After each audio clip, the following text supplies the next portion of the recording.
idupu droporit Akime Togo kede iboro kere neteni itimoki joda asesene toni imuchu gai kojala kini aberu ibakibakitoi katola akiyo. Abunga dili misiro klinike geita nyowi. Alo singo misira isamata ngoto nisani wini. Apukuri inko kilule. Dodo etenar ngokwana ni ngobe purie inde. Akero nukwani mame bibore ni soma nyame toka kimi. Nambore na lemuna.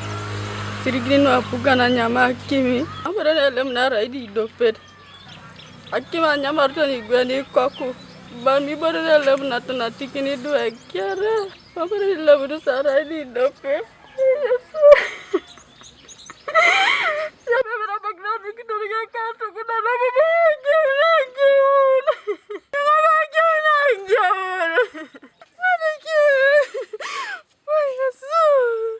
na mama se pura pere mama gana ne jesuka.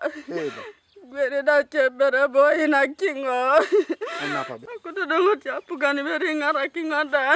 Apollo ne chelong LOC 1 ochala lonyila Michael Omodi yesabala itungale nyari town odo tuchuti kadale banare kalelo ere kale dolo li tapasu anyu na para na tutaka ndakro ni tungalu kere sharara ke town pirisari town maembore ni nyamat mibore ni napan au misho ngedara achuaro Isirigin lo apugan do kwana nesina jaido ngale piti bongo kwe apugan ai rekine pole beitore kalelo ale munolo ni alo akadakiti itungada ichanilu ayawa kimina orosani wongono ne penen awanyine tedoso bonbe apuru anyindongo bon bagi asitunga kiriti nara yongongese woro tuke sai ngarai ni ngasom do de raunda kerun mam da beru no buodo lore budodo ngina okerne teditunga na dol na dum bado etogo ko na dijene pone na noko na kem nara kapijari ni siroro raja soro ti jeni benbe arebe chwekitai are faro are chemoyoti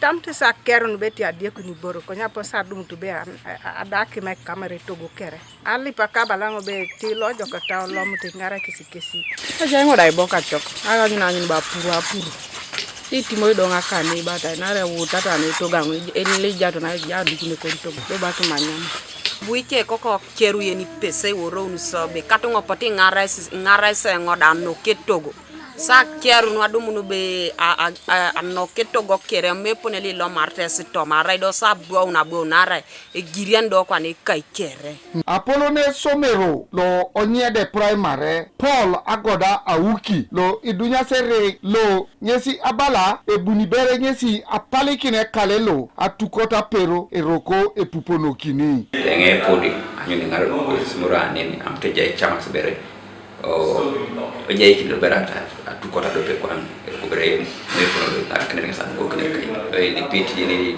pinori kere ngara ke ja kalelo yo pone kere enye sola Akimi na mamu alibunete ke ejiena ko mitetebe atiche park e faro nesi kwape kwana echuana ki ikale asui ido eroko iribokiti aichuana kini aiboishoka o district ana lu egeregela kote so Kanwa TV East Tolbert Edaiti Kongora District.